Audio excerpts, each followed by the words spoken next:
Hey, what's up? Hello, how's it going, everyone? Welcome into Fantasy Filmball, the show where we turn movies into sports and sports into something we don't talk about. My name is Matt. And my name is Dyl, and today we are going to be ranking all of the Oscar nominees based on personal preference. So Matt, just how do you feel before we get into this? Yeah. Well, I just want to say that this year I have completed the death race for probably the fourth year in a row going into the Oscars. I've been doing this for a while where I try to watch every nominee across every category. Do you know what the Oscar death race is, Dylan? I do know what the death race is. Sadly, I have never participated. This is the year where I've gotten the closest. I had seen almost every non-short movie before nominations, and I haven't made much progress since nominations have come out just because I am rewatching stuff that I really want to rewatch. However, by the time the ceremony happens, my goal is to have seen everything. So maybe not watching from nomination point, but from film release until the award show itself. No, that's awesome. I mean, for anyone out there who doesn't know, the Oscar death race is a challenge that people take on where they set out to watch every single nominated movie in every category, including the short films, so that every single category they've seen everything. So I've done that. So what we're going to be doing today is going through our rankings in every single category. Any of the ones that, Dylan, you might not have seen all of them in, you can just rank the ones that you have. But Cool. For reference out there, I will have seen everything, and we'll have like a graphic in the middle between us, which will, whichever way it is, we'll have a graphic that shows our rankings, so you can see how our preferences would play out. So this is kind of, if we were to vote on the Oscars, what we'd be voting for, but not just that, it's also our personal preference all the way down.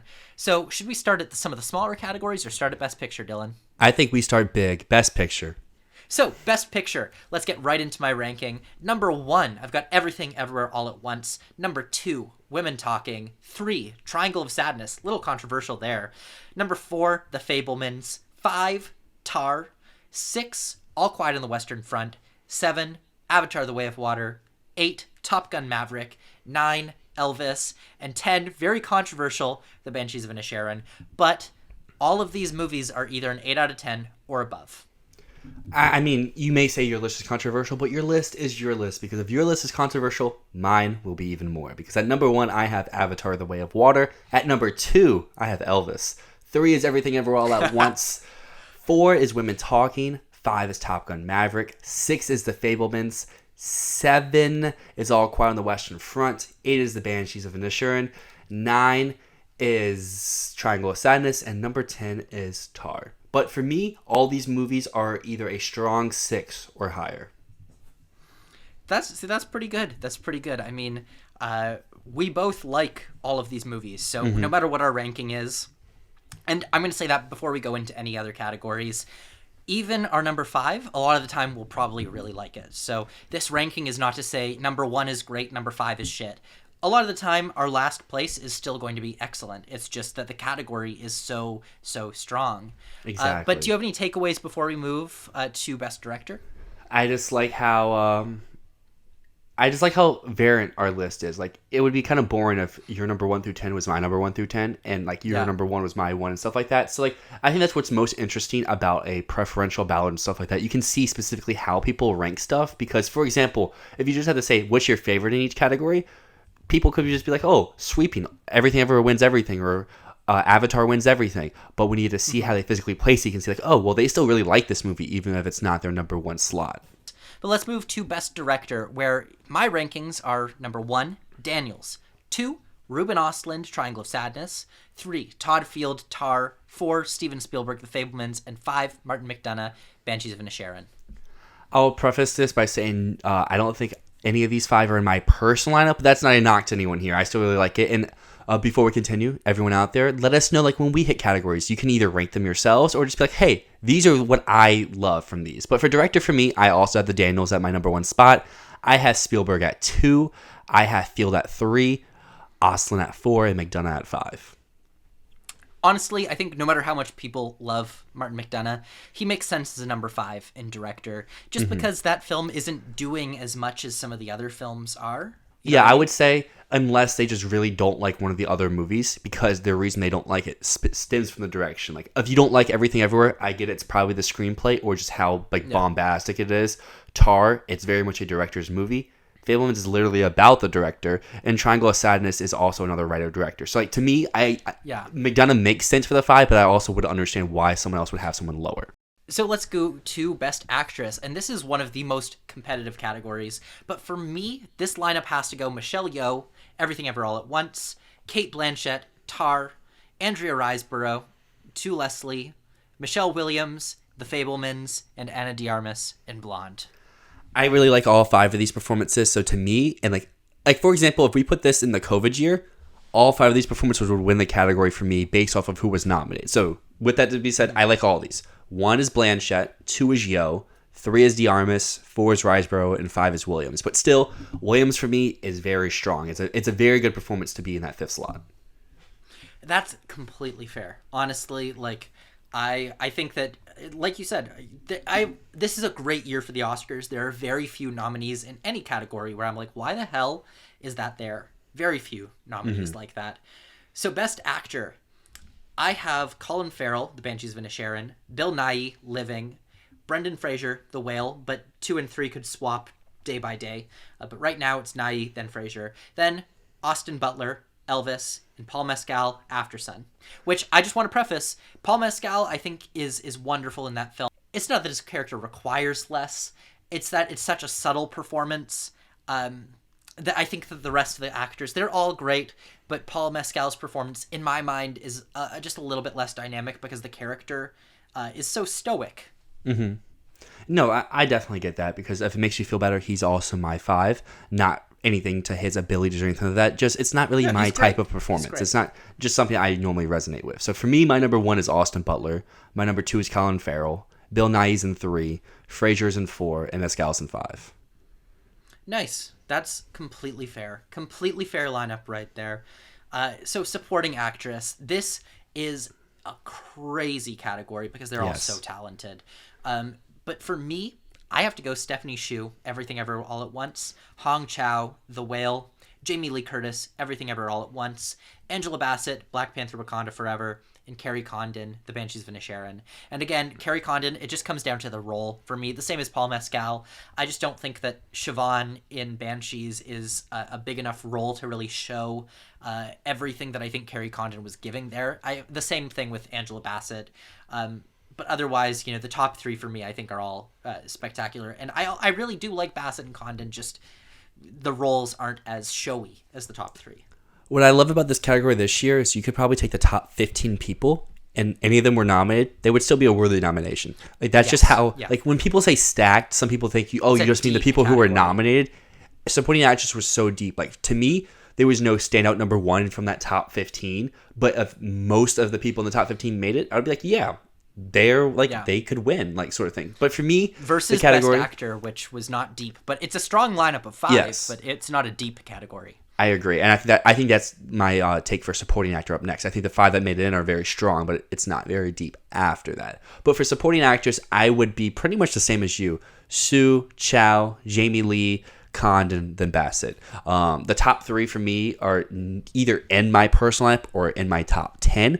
The other 2, they're not in my top 10, but they're still performances that I admire. They're just not really my favorite type of performances. That's fair. Honestly, like, I think just it's undeniable that Stephanie Hsu is the winner here. She's incredible. But really, however you go with this category, there's no wrong answer here. Yeah. In supporting actor, my lineup has to be Ke Huy Quan, Everything Ever All at Once, Brian Tyree Henry, Causeway, Judd Hirsch, The Fablemans, and then controversial, Brendan Gleeson, Banshees of Inisherin, and Barry Keoghan, Banshees of Inisherin. I don't know how to do this lineup after Kwan at number 1 because I think everyone's so even. They're all great. I think so Hirsch has the highest highs for me. I think Tyree Henry's the most consistent in their movie, but Keoghan puts both together. So for my ranking, I think I would go Judd Hirsch for The Fablemans at 2. I really like that nomination. I'm really happy he made it in. Like, I know we kind of make fun of the Belfast situation, but this is the Belfast situation I think gone right. per se. Like, that's not a knock on Dano. I just think Hirsch has, like, he's so electric in those, like, 7-8 minutes that he's on screen. Tyree Henry would be my 3. Keegan would be my 4, and then Brendan Gleeson would be my 5. Not that I don't like his performance. I think Keegan is just doing something a little bit more in that movie. And like kind of how you felt about Siobhan and Carrie Condon, I kind of feel that way about Gleeson, where maybe his character's written very well, but he's not really showing much on screen per se. Fair enough. I even on a rewatch with Banshees, I still found that Brendan Gleeson was my standout of the supporting cast.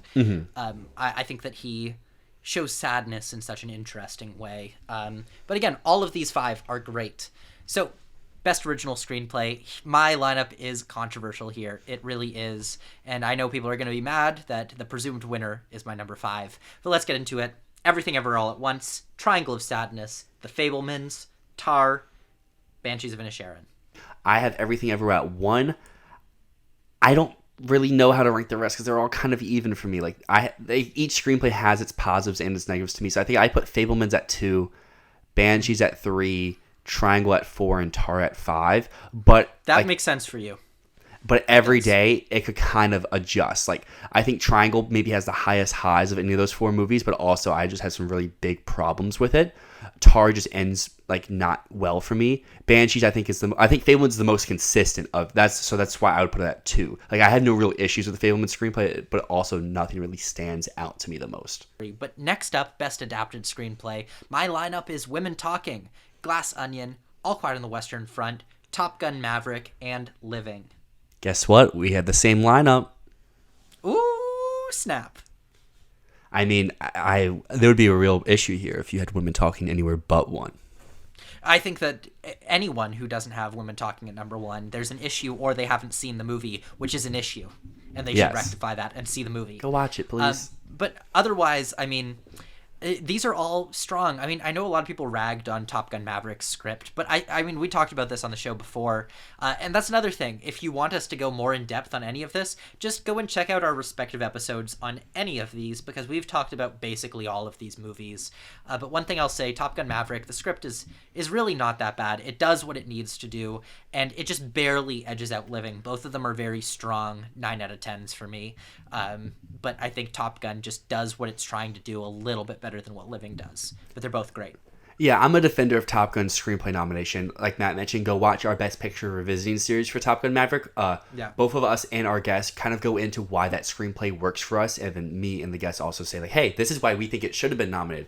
But yes, to everything Matt says, it gets the job done, and to me, does it in a very good, easy to understand, and well-paced way, which to me, I can very much respect in a movie that kind of botches the pacing a little bit.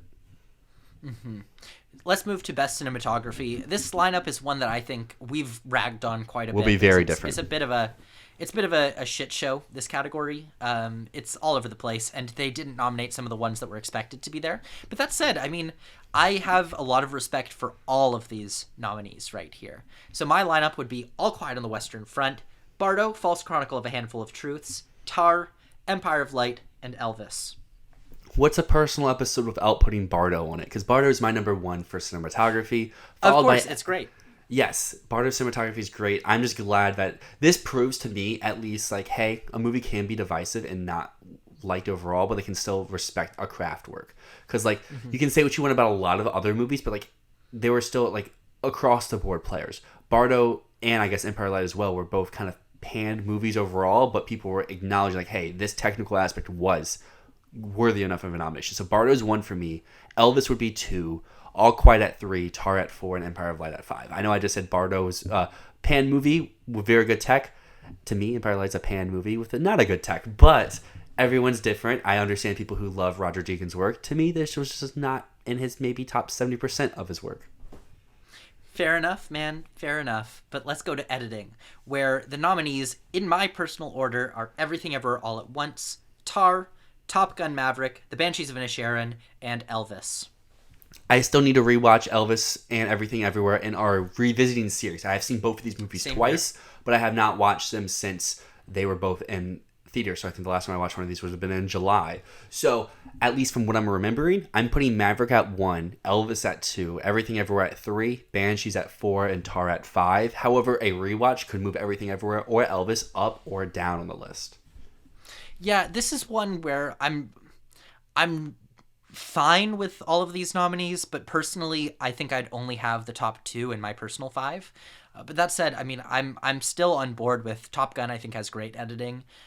Banshees does what it needs to, and Elvis is super flashy and very in your face with it. So I think that they all have reason to be there, but it wouldn't necessarily be my lineup.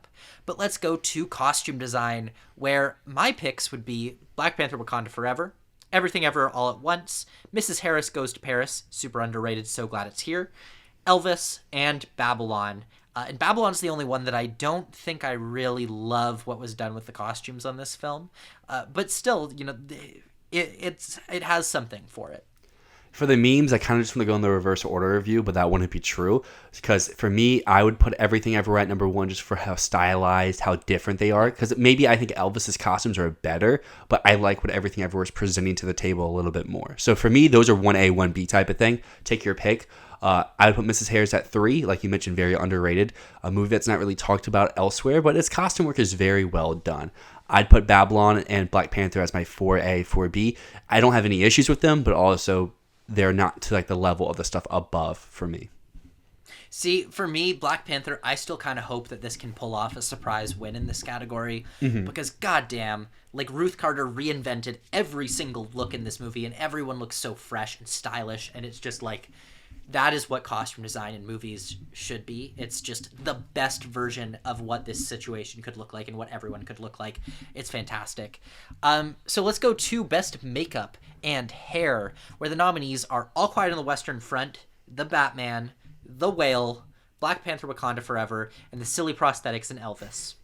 Hey, don't dig on Elvis's prosthetics. They're good. They're good. There's a lot of them, but it's silly prosthetics. I want to put them at number 1. Batman's my number 1 because let alone the makeup work on Colin Farrell, I think the stuff done with some of the other like very minimal type makeup, like on Robert Pattinson, especially around his eyes, on Zoe Kravitz, on just some various characters that you interact with throughout the time. While it's not very flashy, it just adds to the tone and the world that you're found yourself supplanted in.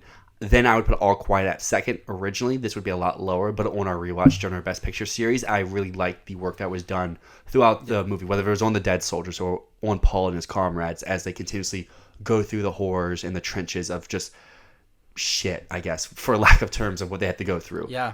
Then that's where I would put Elvis. I would put Black Panther at 4. And you say silly for Elvis, I would say silly for The Whale. I think especially that last sequence does not look the best when you get the full shot of it, but I think it's very well done on those closer shots. But when you get the full image, that I think it can go into like the silly territory. And for me, that is a makeup work solely on one person, while all these other movies have makeup on multiple people, if not a large group. Mm-hmm. I mean, one thing to say about All Quiet and why it's my number 1 pick in this category and my number 1 of the year in makeup is just the amount of makeup and the way that they use dirt to characterize these people's faces, the way that clay cakes onto them. It's just so, like, even just it being a mixture of mud and shit and blood and all of these different fluids that are just caked on. Yeah. It's just so well done. It looks spectacular. Even just down to, it's on their hands too. The makeup work is just so in depth and so it draws you so deep into that world. To add one other point before we move on to our next category, I like how we both talked about all these nominees solely on the makeup side, kind of like how the Oscars does themselves. It didn't really comment much on the hair because I think that is what makes Elvis a little bit better than some of the other movies, is because of the hair work that's done throughout the decades. I do admit, like the makeup on Hanks is a little bad, like on Hanks, but like the hair work that's done with Elvis and some of the surrounding characters are like, hey, we're changing from the decades to like the 60s and the 70s and whatnot. But yes, Black Panther, that would be the highlight for me. Black Panther is more of a hair accomplishment than a makeup one for me personally. While then again, going to The Whale doesn't have much hair work, doesn't have much makeup work outside of Fraser's leading character. Yeah, no, you're right that we both overlooked hair completely, and the Oscars does the same. Yes, they always do. It's a shame because sometimes the most amazing, like I think Dolomite. back to American Hustle, Dolomite, American Hustle, those movies had such great hair work, and it just was not honored because Yeah. why would we honor it? Because it's hair. Oh, God, it's so annoying. Hair. Best production design is our next category, where personally I would go All Quiet on the Western Front, The Fabelmans, Avatar: The Way of Water, Babylon, and Elvis. This is another category where we're very different, but that doesn't mean either of us are right or wrong, because I would have The Way of Water at number 1. I just think what they were able to accomplish, reinventing Pandora, sort of like, yeah, you have your initial setup at the original Na'vi stronghold, but you do get introduced to new nations, new areas. I just think the reinvention was all very impressive. I then have Babylon at number 2.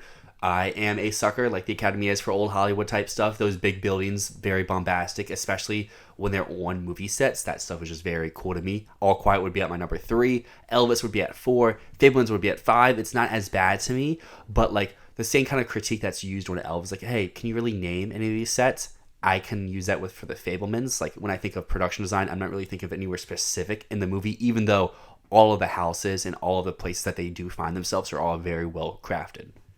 Yeah, and for me, I guess the why story. Fabelmans is number 2 is that I love how they recreated Spielberg's childhood homes. I think that they really did a lot of work to build those and to make it feel authentic to Spielberg's memory. But also the movie sets, the high school, like there's so many sets that I think of when I think of this film, more so than like Avatar: The Way of Water. I think is the design of the world is amazing, but for the most part it's CG, and so I like the tactical building of these places that Spielberg actually lived in. Fair enough. I think like what you mentioned about Fabelmans can also be like my case for Elvis, and then your case against Elvis can also be my case against Fabelmans, where like you're recreating a real thing. It's just what is your knowledge with that prior thing that you're recreating, then I think kind of affects what your level of love for that final result is. Mm-hmm. So let's move to Best Original Score, where personally I'd have to go... I'm really torn right here because I don't know if I'd go Babylon or Everything Ever All at Once first, because if I were to just listen to the music, it's Babylon. If I were to go with the score as used in the movie, it's Everything Ever All at Once. So take your pick there. I think today I'm going to have to go Everything Ever All at Once, Babylon, All Quiet on the Western Front, The Banshees of Inisherin, and then The Fabelmans way down, because what is the score in that movie? See, I'm really nominating Tar in score.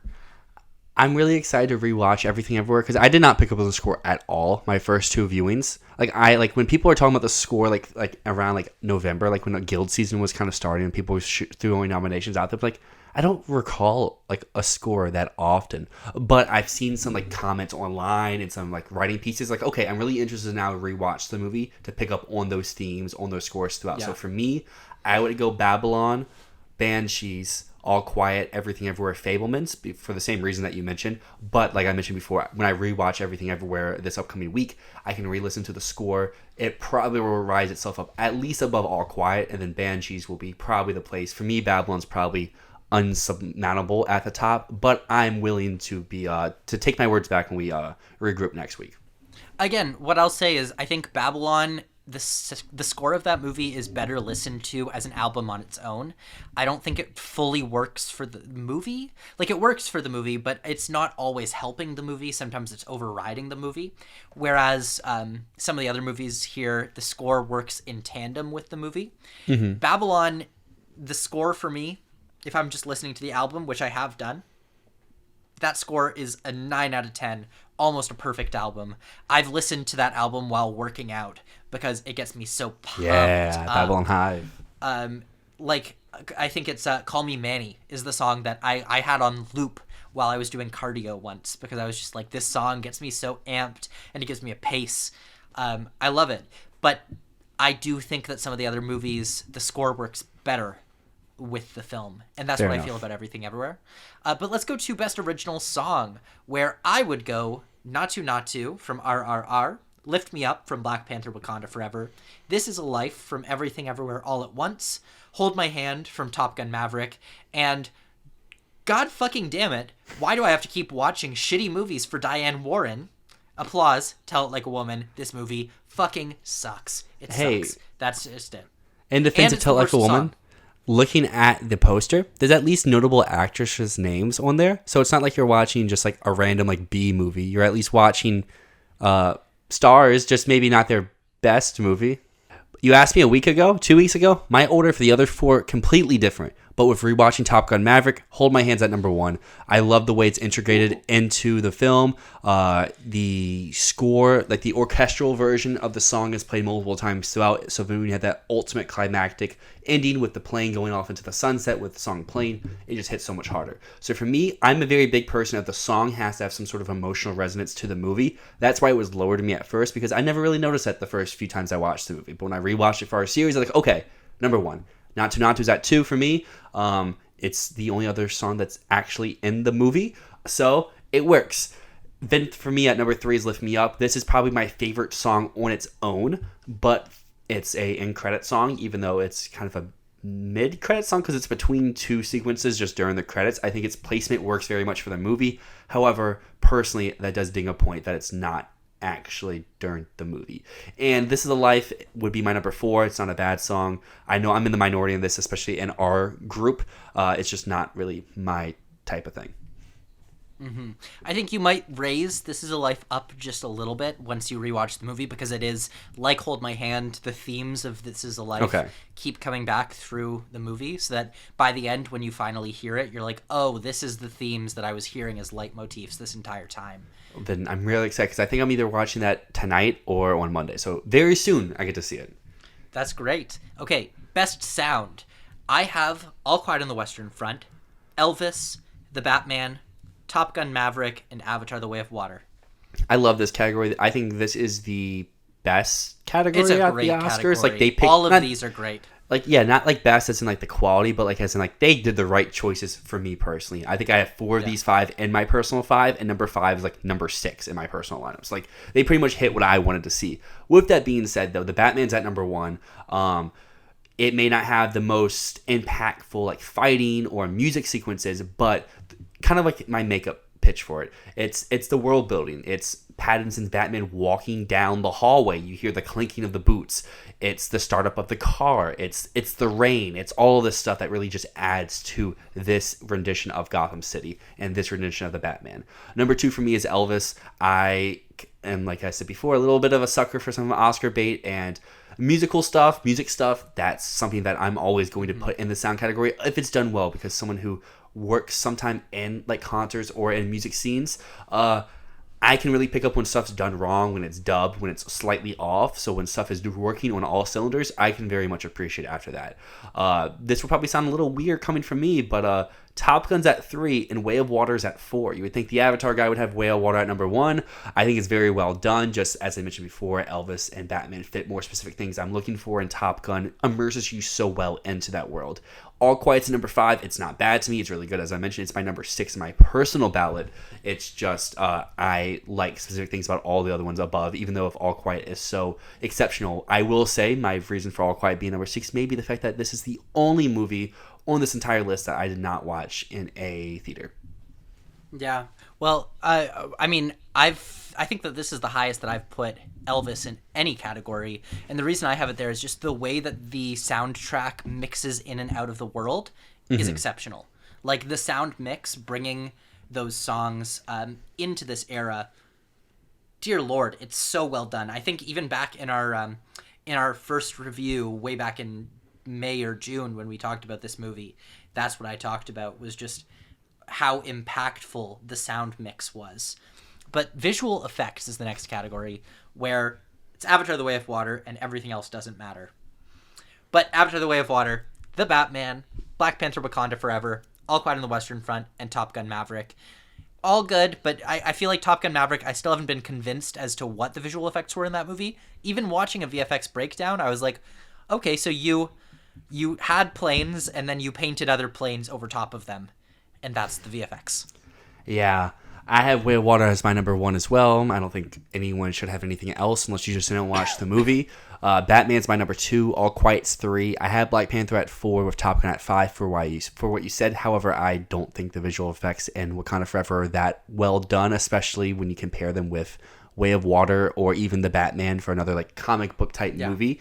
I don't think that's on the movie itself. I think that just goes into like the bigger scheme of the trend we're seeing with Marvel movies and their rush like productions where like stuff doesn't really get to be finished and fleshed out. But yeah, so to me, Way of Water's clear top number 1, Batman's 2, All Quiet's 3, and then 4 and 5 are like, I get it, but also like be more inspired for the rest of your choices. But looking at the rest of the short list, like besides 13 Lives, I mean, these were probably the best choices. And Yeah, Nope. absolutely. And I Nope. mean, I would have loved to see Everything Ever All at Once in here. I still maintain that. But best animated feature. Number 1, Guillermo del Toro's Pinocchio. Marcel the Shell with Shoes On. Turning Red. Puss in Boots: The Last Wish. And The Sea Beast. We're never going to agree, are we? Puss in Boots: No, The we're Last not. Wish, number 1. No. Pinocchio would be 2. Turning Red would be at 3. That's a movie I really didn't like my first viewing, but now I think I've seen it like 3 or 4 times just because I had like family members who really like it, and each time it comes back on, I like it more and more. Marcel's at 4. Sea Beast is at 5. The Sea Beast is not a bad movie. It's just one that went in one ear and out the other, while the rest of these movies are ones that stick with you for at least a few days, if not The Sea Beast for a was long like a time. background watch. Exactly. Very good animation, Best.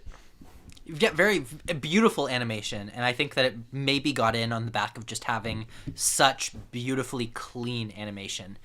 But best documentary feature, I know you haven't seen All That Breathes, and I don't think you've seen A House Made of Splinters. I have so not. You'll give what you have seen here, but for me, it goes All the Beauty and the Bloodshed, Navalny, All That Breathes, Fire of Love, and A House Made of Splinters.